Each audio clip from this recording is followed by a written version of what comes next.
नमस्कार, मैं रवीश कुमार। बिहार में प्रशांत किशोर और प्रशांत किशोर से भी ज़्यादा चर्चा उनकी प्रेस कॉन्फ्रेंस की। अशोक चौधरी, मंगल पांडे, सम्राट चौधरी और दिलीप जायसवाल, इन चारों को अब प्रशांत किशोर को गंभीरता से लेना चाहिए और उनके लगाए आरोपों का व्यवस्थित रूप से ठोस जवाब देना चाहिए। कभी फ्लैट खरीदने का आरोप लगाया प्रशांत किशोर ने, कभी एम्बुलेंस घोटाले का, तो कभी जमीन खरीदने का आरोप। 29 सितंबर को प्रशांत किशोर ने अशोक चौधरी पर फिर से आरोप लगाया और अपने बारे में भी सफाई दी कि उनके पास करोड़ों रुपया कहां से आया है। उन्होंने बिहार के मंत्री अशोक चौधरी को चुनौती दी है कि 7 दिनों के अंदर अगर उन्होंने लीगल नोटिस वापस नहीं लिया तो 500 करोड़ का घोटाला उजागर करेंगे और उन्हें राजनीति नहीं करने देंगे, उनका घेराव किया जाएगा, इस्तीफा मांगा जाएगा। अशोक चौधरी को अब इन आरोपों का विस्तार से जवाब दे देना चाहिए। उन्होंने अभी तक इस पर कोई प्रेस कॉन्फ्रेंस नहीं की है। मीडिया में बयान आए हैं, शांभवी चौधरी के भी बयान आए हैं कि उनकी और परिवार की संपत्ति का ब्यौरा सार्वजनिक है, आयकर रिटर्न का हिस्सा है। प्रशांत के लगाए आरोपों में कुछ भी नया नहीं है, इस तरह की सफाई आई है। लेकिन प्रशांत किशोर उस ट्रस्ट का हिसाब मांग रहे हैं जिसमें उनके परिवार के लोग हैं और जिसने कथित रूप से 100 करोड़ की संपत्ति खरीदी है। पूछ रहे हैं वो पैसा कहां से आया है। दूसरी बात, अशोक चौधरी के नाम पर जो संपत्ति की बात कही गई है, हम लोग उस बात पर कायम हैं। 200 करोड़ की संपत्ति इन्होंने अर्जित की है। इन्होंने कैमरे पर आप लोगों को कहा कि 1 कट्ठा भी जमीन हो जाएगा तो मैं जनसुराज की गुलामी करूंगा। मेरे भाई मुन्ना जी ने अभी पूरा डॉक्यूमेंट जारी किया है। अगर या तो उसको आप रिबटल कीजिए कि ये आपका जमीन नहीं है, और अगर जमीन है तो जनसुराज की गुलामी मत कीजिए, बिहार के लोगों की गुलामी के लिए तैयार होइए, इस्तीफा दीजिए। नहीं इस्तीफा दीजिएगा तो आपका घेराव होगा, आपका राजनीति आपका नहीं करने देंगे। हम लोग राज्यपाल, मुख्यमंत्री नहीं सुन रहे हैं तो हम लोग राज्यपाल महोदय के पास जाएंगे, कोर्ट में जाएंगे, इनके खिलाफ कार्रवाई होनी चाहिए। और 100 करोड़ का मानहानि का नोटिस भेजे थे। आज डर के मारे शायद कहे हैं कि अब आगे ये हम कानूनी कार्रवाई नहीं करेंगे, तो 5 दिन के अंदर अंदर आधिकारिक तौर पर लीगल नोटिस वापस लें, और नहीं लेंगे तो इन पर 500 करोड़ का और घोषणा करेंगे। नोट कर लो भाई। प्रशांत किशोर के आरोपों से बिहार की राजनीति में भ्रष्टाचार का मुद्दा बीजेपी और नीतीश सरकार की तरफ घूम गया है। वहां यह भी चर्चा चल रही है कि किसी आरोप का ठोस जवाब नहीं दिया जाता, लोगों के भूल जाने का इंतजार किया जा रहा है, रूटीन खंडन से काम चलाया जा रहा है, प्रेस कॉन्फ्रेंस नहीं हो रही। हमने प्रशांत किशोर के आरोपों की अपनी तरफ से कोई पड़ताल नहीं की है, इसलिए हम पुष्टि नहीं कर सकते, ना हमारे पास संसाधन है। हम केवल उनकी प्रेस कॉन्फ्रेंस पर रिपोर्ट बना रहे हैं, जिसकी रिपोर्टिंग कई जगहों पर मुझसे पहले ही हुई है। उम्मीद है सैकड़ों करोड़ों रुपए के विज्ञापनों को डकारने वाला गोदी मीडिया प्रशांत किशोर के लगाए आरोपों की पड़ताल करेगा और ठीक से रिपोर्टिंग करेगा, ताकि पता चले कि प्रशांत किशोर जिस जमीन की बात कर रहे हैं वो कहां है, कैसे खरीदी गई, रेवेन्यू रिकॉर्ड क्या है। प्रशांत किशोर को भी गोदी मीडिया से पूछना चाहिए कि आपने प्रेस कॉन्फ्रेंस की खबर छापकर खाना पूर्ति क्यों की, इसे बहस का मुद्दा क्यों नहीं बनाया, जांच पड़ताल क्यों नहीं की। आपकी नजर में इन बातों को इसलिए ध्यान में ला रहा हूं क्योंकि कुछ ही दिनों में आप यह भी देखेंगे कि गोदी मीडिया के हर कार्यक्रम में प्रशांत किशोर का इंटरव्यू प्रमुखता से चलेगा। अगर वे इतने महत्वपूर्ण राजनेता हैं तो उनके लगाए आरोपों को भी उतना ही महत्व गोदी मीडिया को देना चाहिए। हमारा बस इतना ही कहना है। 200 करोड़ पर घबराए हुए हैं ना, ये 500 करोड़ का और अवैध संपत्ति जो खरीदा है अशोक चौधरी ने अलग अलग नाम से, 7 दिन का समय दे रहे हैं। 7 दिन के अंदर अंदर अगर अब इस बात के लिए माफी नहीं मांगे कि प्रशांत किशोर पर झूठा मानहानि का मुकदमा करने का केस तो नहीं किया है, नोटिस भेजे हैं, तो अगर 7 दिन के अंदर अंदर लीगली कैमरे के सामने आकर ये नोटिस वापस नहीं लिए तो इन पर 500 करोड़ का और जो अवैध संपत्ति ये कब्जा किए हैं, खरीदे हैं, उसकी सारी सूची आपके सामने जारी करेंगे। क्या प्रशांत किशोर मोल भाव कर रहे हैं कि 200 करोड़ के आरोप पर 100 करोड़ का नोटिस वापस लीजिए, अगर नहीं तो 500 करोड़ की कथित अवैध संपत्ति का खुलासा भी 7 दिनों के बाद कर देंगे? प्रशांत किशोर का आरोप है कि वैभव विकास ट्रस्ट के जरिए 1 साल में 100 करोड़ की जमीन खरीदी गई। आज तक इस ट्रस्ट ने इतनी जमीन नहीं खरीदी, तो उसके पास इतना पैसा कहां से आया और यह पैसा किसका था? प्रशांत किशोर ने ट्रस्ट के संचालक जियालाल आर्या को भी चुनौती दी है कि वे सामने आकर सारे सवालों के जवाब दें। इतनी सी बात का अब तक जवाब दे दिया जाना चाहिए था।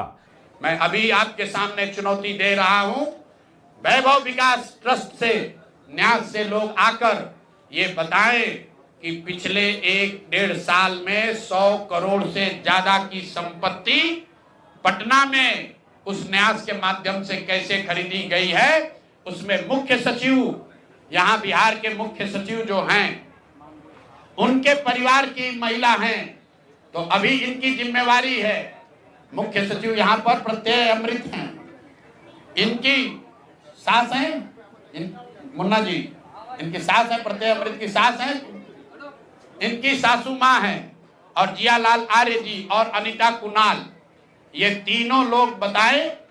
इन्होंने कहा किशोर कुणाल जी का नाम बहुत बड़ा है, तो किशोर कुणाल जी के नाम पर ही कम से कम उनके नाम को दागदार मत कीजिए। समाज ने उनके नाम की बड़ी प्रतिष्ठा है। तो आप प्रेस को बुलाइए और क्लियर कीजिए कि आपके न्यास से मैं 3 लोगों का नाम ले रहा हूं। जियालाल आर्य जो बहुत सम्मानित व्यक्ति हैं, ईमानदार व्यक्ति हैं, उनकी ऐसी छवि है।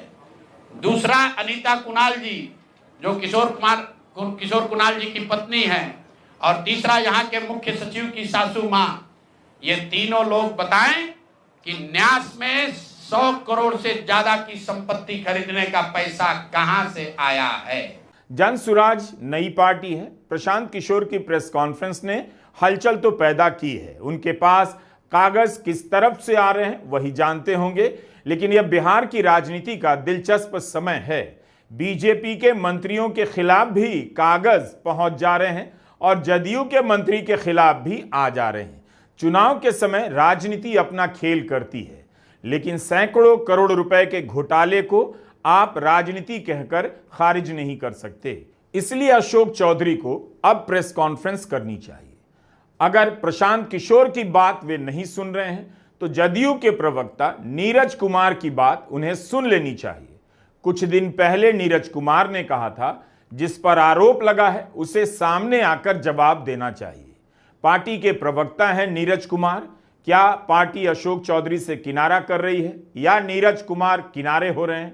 कह रहे हैं आरोपों की सच्चाई क्या है मैं नहीं जानता। प्रशांत किशोर ने आरोप लगाया, आरोप की सच्चाई क्या है मैं नहीं जानता। प्रतिपक्ष के नेता माननीय तेजस्वी यादव जब महागठबंधन की सरकार थी तो आरोप लगा था। हमारी पार्टी ने स्पष्टता के साथ कहा कि आप पर आरोप लगा है, आपको जवाब देना होगा। जवाब नहीं दिया तो राजनीतिक प्रक्रिया में क्या बदलाव हुआ इसकी जानकारी पूरे देश की जनता को है। हमारे दल के मंत्री पर आरोप लगे और वह व्यक्ति खुद को कहे कि हमारे नीतीश कुमार जी मानस पिता है। कैसा मानस पुत्र है जिसके पिता के राजनीतिक साख पर कोई हमला कर रहा हो और उसका जवाब नहीं दिया जा रहा है? ये राजनीतिक अपराध है, नैतिक अपराध है, सामाजिक अपराध है। इसलिए आर्थिक अपराध के जो मामले हैं उस पर मीडिया के सामने आके पूरा मंतव्य दीजिए। चूंकि नेता की साख, नीतीश कुमार की साख पर किसी को बट्टा लगाने का कलेजा नहीं है। अगर ये आरोप लगे हैं तो सफाई तो देना पड़ेगा। मंत्री अशोक चौधरी की बेटी और सांसद शांभवी चौधरी ने मीडिया में कहा है कि ट्रस्ट अपना पक्ष रखेगा। प्रशांत किशोर के सभी आरोप झूठे और बेबुनियाद हैं। चुनाव के समय अपनी प्रासंगिकता को बनाए रखने के लिए इस प्रकार के आरोप लगाए जा रहे हैं। उन्होंने कहा कि ट्रस्ट के मामले को लेकर उनकी सासू मां, पिता अशोक चौधरी और खुद उन्होंने सफाई दी है। ट्रस्ट ईमानदारी से अपना काम करता है। लेकिन प्रशांत किशोर ने ट्रस्ट के अलावा अन्य मामलों में भी घोटाले के आरोप लगाए, कमीशन के आरोप लगा रहे हैं। 200 करोड़ के बजाय अब 500 करोड़ के आरोप लगा रहे हैं। उनकी प्रेस कॉन्फ्रेंस गोदी मीडिया की खानापूर्ति के बाद भी सोशल मीडिया के व्यापक कवरेज के कारण बिहार में चर्चा का विषय है। हैरानी की बात है कि इन आरोपों के बाद भी इन मंत्रियों के दरवाजे पर ईडी ने दस्तक नहीं दी। अगर प्रशांत किशोर यही आरोप विपक्षी दल के किसी नेता पर लगा दें, पूरा गोदी मीडिया आक्रामक हो जाएगा। बीजेपी भी उनके आरोपों को हाईजैक कर लेगी, अपना बना लेगी और माहौल बनाने लग जाएगी। जैसे ही खबर आती है कि प्रशांत किशोर की आज प्रेस कॉन्फ्रेंस होने वाली है, अटकलें शुरू हो जाती हैं कि आज किस मंत्री का नाम आएगा, कौन सा घोटाला सामने आएगा, कौन पकड़ा जाएगा। अभी तक प्रशांत किशोर, पूर्व मंत्री और बीजेपी के प्रदेश अध्यक्ष दिलीप जायसवाल, स्वास्थ्य मंत्री मंगल पांडे, उप मुख्यमंत्री सम्राट चौधरी और अशोक चौधरी पर आरोप लगा चुके हैं। बिहार के मुख्य सचिव प्रत्यय अमृत पर भी एक तरह से आरोप लगा रहे हैं। प्रशांत किशोर ने अशोक चौधरी और सम्राट चौधरी दोनों से इस्तीफे की मांग की है। मुख्यमंत्री से कहा है इन्हें बर्खास्त कर देना चाहिए। बिहार के उप मुख्यमंत्री सम्राट चौधरी, इन पर मेरा सीधा आपके माध्यम से सरकार को, बिहार के गवर्नर से, बिहार सरकार से, केंद्र सरकार से मेरा अनुरोध है कि इनको हत्या के आरोप में, ये हत्या के अभियुक्त हैं, इनको तुरंत पद से बर्खास्त करके गिरफ्तार किया जाए। क्यों किया जाए ये समझिए। तारापुर में 1995 में 7 लोगों की जो हत्या हुई और 7 मारे जाने वाले लोग कुशवाहा समाज के लोग थे। ये बिहार में जाति की राजनीति करने वालों के लिए सबक होना चाहिए। सम्राट चौधरी कहते हैं मैं कुशवाहा हूं। 7 लोगों की जिनकी हत्या के ये अभियुक्त हैं, आरोप नहीं है, मैं शब्द बहुत सही समझ के बोल रहा हूं।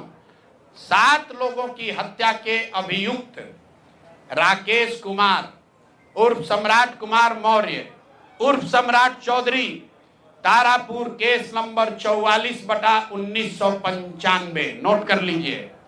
44/1995 में 7 लोगों की हत्या हुई, उसमें ये अभियुक्त हुए और जो केस है चीफ जुडिशियल मजिस्ट्रेट को 24/4/1995 को। सम्राट चौधरी ने भी मीडिया में चलते फिरते बयान दिया है, लेकिन अब उन्हें भी प्रेस कॉन्फ्रेंस करनी चाहिए और प्रशांत किशोर ने जो आरोप लगाए हैं उसका ठोस जवाब देना चाहिए। उनका एक वीडियो मैंने मीडिया में देखा, उसमें यही कह रहे हैं कि प्रशांत किशोर के आरोप आधारहीन हैं, लोकप्रियता हासिल करने का प्रयास है।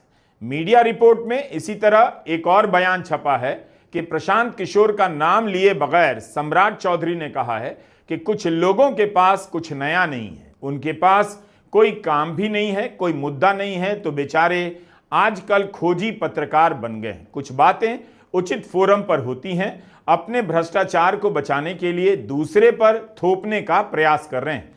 पहले अपने ऊपर लगे आरोपों का जवाब देना चाहिए। सम्राट चौधरी का एक और बयान छपा है कि 1997-98 में ही उन्हें कोर्ट ने बरी किया है। प्रशांत किशोर के आरोपों में दम नहीं, उनके पास कोई मुद्दा नहीं, पीके परसेप्शन का खेल खेल रहे हैं। तो एक तरह से शांभवी चौधरी परसेप्शन का आरोप लगा रही हैं, प्रासंगिकता का आरोप लगा रही हैं और सम्राट चौधरी भी यही आरोप लगा रहे हैं। यानी प्रशांत किशोर के आरोप के जवाब में यही जवाब दोनों पार्टियों से आ रहा है कि प्रशांत धारणा बनाने के लिए आरोप लगा रहे हैं।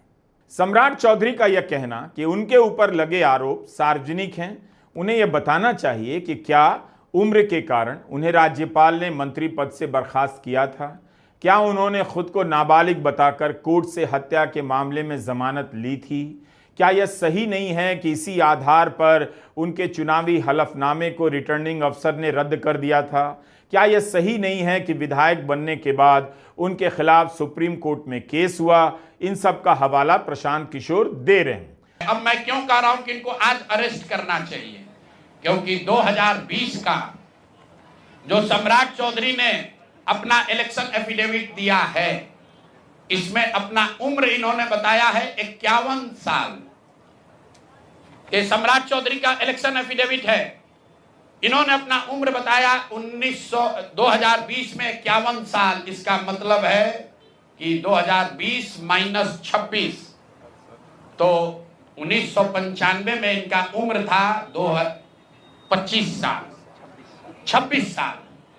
तो 26 साल के उम्र के आदमी को कोर्ट ने गलती से गलत सर्टिफिकेट के आधार पर नाबालिग होने के नाम पर अभियुक्त होने के बावजूद, ध्यान दीजिए, अभियुक्त होने के बावजूद इनको जेल से बरी कर दिया गया था कि ये 15 साल के हैं, जबकि इनका अपना डॉक्यूमेंट बता रहा है कि उस समय 26 साल के थे। तो 26 साल के उम्र के आदमी पर अगर 6 लोगों की हत्या का आरोप है, तो जब तक कोर्ट से वो फ्री नहीं होते हैं तब तक उनको जेल में होना चाहिए। और ये आदमी यहाँ का उप मुख्यमंत्री बनकर बैठा हुआ है। सम्राट चौधरी बिहार के उप मुख्यमंत्री हैं। रूटीन जवाब से काम नहीं चलेगा। उम्र को लेकर जो भी आरोप लगाए हैं उन्हें अपने दस्तावेज मीडिया के सामने रखने चाहिए और प्रशांत किशोर को गलत साबित करना चाहिए। प्रशांत किशोर का कहना है कि सुप्रीम कोर्ट में सम्राट चौधरी ने खुद को मैट्रिक फेल बताया है और 2010 के चुनावी हलफनामे में 7वीं पास बताया है। इन सब आरोपों का जवाब जब आएगा तभी पता चलेगा। सम्राट चौधरी को यह भी बताना चाहिए कि यूनिवर्सिटी ऑफ कैलिफोर्निया से डिलीट की उपाधि मिली है या नहीं। यह आरोप प्रशांत किशोर ने लगाए हैं। ऐसे कैसे आरोप लगा सकते हैं और बीजेपी जवाब नहीं दे रही है? बिहार के लिए तो यह गर्व की बात होनी चाहिए कि उप मुख्यमंत्री के पास यूनिवर्सिटी ऑफ कैलिफोर्निया की डिग्री है, डिलीट की है। इसका जिक्र तो पोस्टर पर किया जाना चाहिए और उन्हें मुख्यमंत्री का चेहरा बताया जाना चाहिए। इतने पढ़े लिखे हैं। तेजस्वी यादव ने भी नीतीश कुमार के एक अफसर पर टैक्स वसूली के आरोप लगाए। देखिए, जितने भ्रष्ट अधिकारी हैं वो सब चिंतित हैं कि सत्ता जाने वाली है। बीजेपी और जेडीयू से भी सबसे ज्यादा अगर कोई डरा है तो भ्रष्ट अधिकारी डरे हुए हैं। डी ग्रुप जो है, डी छाप वाला अधिकारी सब, डी के छाप वाला अधिकारी सब, वो सब ज्यादा डरा हुआ है कि अब कैसे काम धंधा चलेगा। अपने अपने बच्चों के लिए इन लोगों ने कंसल्टेंसी खोल रखी है। बिहार का तिजोरी खाली हो रहा है। हर विभागों में ये लोग घुसे हुए हैं। ऐसा नहीं है कि एक जगह से चोरी की जा रही, कोई विभाग जो है बचा नहीं है। डीके छाप वाले जितने अधिकारी हैं, भ्रष्टाचार का आलम यह है कि पटना में सरकारी जो भवनें हैं वहाँ आप देखिएगा साफ सफाई झाड़ू पोछा के लिए, हमने ये पहले भी बोला था, बोले सरकारी भवनों के लिए साफ सफाई या झाड़ू पोछा के लिए लगभग 700 करोड़ रुपया खर्च होता है। संविदा कर्मियों के मानदेय बढ़ा नहीं सकते, लेकिन सब कुछ आउटसोर्स्ड है। तो इतना घपला चल रहा है बिहार में भ्रष्टाचार का, मतलब आप कह सकते हैं ऑर्गेनाइजेशनल करप्शन जो है पूरी तरीके से चल रहा है। अब बिहार का संगठित भ्रष्टाचार और खुदरा भ्रष्टाचार सारे रिकॉर्ड तोड़ चुका है। नीतीश जी भ्रष्टाचार के धृष्ट राष्ट्र हो गए। क्या नीतीश कुमार इन मुद्दों पर प्रेस कॉन्फ्रेंस करेंगे, जवाब देंगे, या यही सब दोहराते रहेंगे जो पिछले कुछ समय से हर भाषण में, हर रैली में दोहराते रहे हैं? पहले उन लोगों में मिल गए, गलती हो गई, अब नहीं मिलेंगे, समझ रहे हैं पटिया के लोग मिलवा दहीज था, अब यहीं रहेंगे। इससे अधिक नीतीश कुमार इन दिनों नहीं बोलते। उन्हें इन आरोपों पर जवाब देना चाहिए, क्योंकि नज़रअंदाज करने की, नोटिस नहीं करने की रणनीति अब काम नहीं कर रही है। जनता के बीच इन मुद्दों को लेकर चर्चा होने लगी है। प्रशांत किशोर लगातार आरोप लगा रहे हैं, उन पर भी फंडिंग और पैसे को लेकर आरोप लगे तो आज उन्होंने सफाई दी। बताया कि जन सुराज फंड को 98 करोड़ रुपया दिया है। वे कंपनियों को सलाह देते हैं, जो भी कमाते हैं उस पर जीएसटी देते हैं। 30 करोड़ से अधिक जीएसटी देने का उन्होंने दावा किया है। हमने जीवन में कभी किसी से फीस नहीं लिया, लेकिन जब बिहार का अभियान शुरू किए तो ये तय किया कि अब हम फीस लेंगे, क्योंकि हमको समाज के लिए पैसा चाहिए। तो 2021-22 से जिसने भी प्रशांत किशोर से मदद ली है, जिसने भी हमसे सलाह लिया है, वो चाहे कंपनी हो या पॉलिटिकल पार्टी, पहली बार अपने जीवन में मैंने ये भी किया है कि अगर कंपनी को भी, किसी बड़े बिजनेस हाउस को भी मेरे से सलाह चाहिए, उसका मैं फीस लेता हूँ। और टोटल जो फीस लिया गया पिछले 3 बरस में मेरे व्यक्तिगत अकाउंट में या मेरे से जुड़े हुए संस्थाओं में 241 करोड़। बिहार के लोग सुन लो, कर तुम चोरी करते हो, प्रशांत किशोर ने 241 करोड़ रुपया फीस के तौर पर मैंने पिछले 3 साल में जमा किया है। इस पर 30 करोड़ 95 लाख 68,764 रुपया जीएसटी पे किया गया है। ध्यान रखिए कि जो पैसा हम लोग सलाह देते हैं, उस पर जो फीस मिलती है, उस पर 18% भारत सरकार को जीएसटी देते हैं। तो 241 करोड़ रुपया हमने फीस के तौर पर लिया 3 बरस में, और उस पर 30 करोड़ 95 लाख रुपया हमने जीएसटी भरा। उसके बाद 20 करोड़ रुपया इनकम टैक्स दिया है, 20 करोड़ रुपया टैक्स दिया है, इनकम टैक्स, और 98 करोड़ 75 लाख रुपया डोनेट किया है जन सुराज पार्टी को अपने व्यक्तिगत अकाउंट से। हमको कहता है पैसा कहां से लाते हैं, हम लोग चोर नहीं हैं। 98 करोड़ रुपया अपना व्यक्तिगत पैसा मैंने जो बच गया खर्च के बाद ये तय किया है कि जीवन में जो भी पैसा कमाएंगे इस 10 साल में, ये सब बिहार की व्यवस्था को सुधारने के लिए लगाएंगे।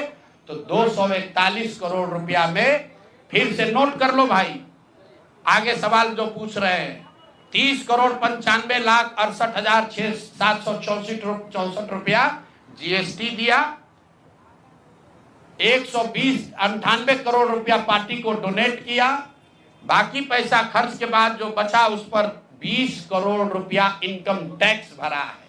ये प्रशांत किशोर की इंटीग्रिटी है। पैसा किसने दिया? जिसको हमने सलाह दिया है। जिसको सलाह दिया तो स्रोत भी बता रहे हैं पैसा क्यों मिला। जिसको सलाह देते हैं उससे पैसा लेते हैं। गांव-गांव में कहा है, सैकड़ों करोड़ रुपया लेते हैं, लेकिन चोरी नहीं करते हैं, सरस्वती का खाते हैं। सलाह देते हैं, जो पैसा मिला चेक से मिला, उस पर 18% जीएसटी भरा। जो पैसा जन सुराज की व्यवस्था को चलाने में खर्च हुआ, उस खर्च के बाद जो बच गया वो भी 98 करोड़ रुपया पार्टी को डोनेट कर दिया चेक से। 98 करोड़ 75 लाख रुपया इनकम टैक्स भरा, 30 करोड़ रुपया।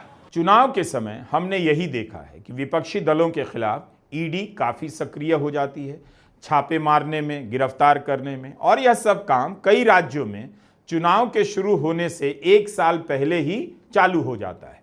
कम से कम ईडी, आईटी, सीबीआई पहले यही बता दे प्रशांत किशोर अपने पैसे के बारे में, सोर्स के बारे में जो हिसाब दे रहे हैं, उसमें क्या क्या गलत बोल रहे हैं या उसमें कुछ भी गलत नहीं है। अगर ईडी, सीबीआई, आईटी इतना ही बता दे तो यह भी बता दे क्या अशोक चौधरी, मंगल पांडे, दिलीप जायसवाल, सम्राट चौधरी से पूछताछ होगी या उनका खंडन ही अदालत का फैसला मान लिया जाएगा। नमस्कार, मैं रवीश कुमार।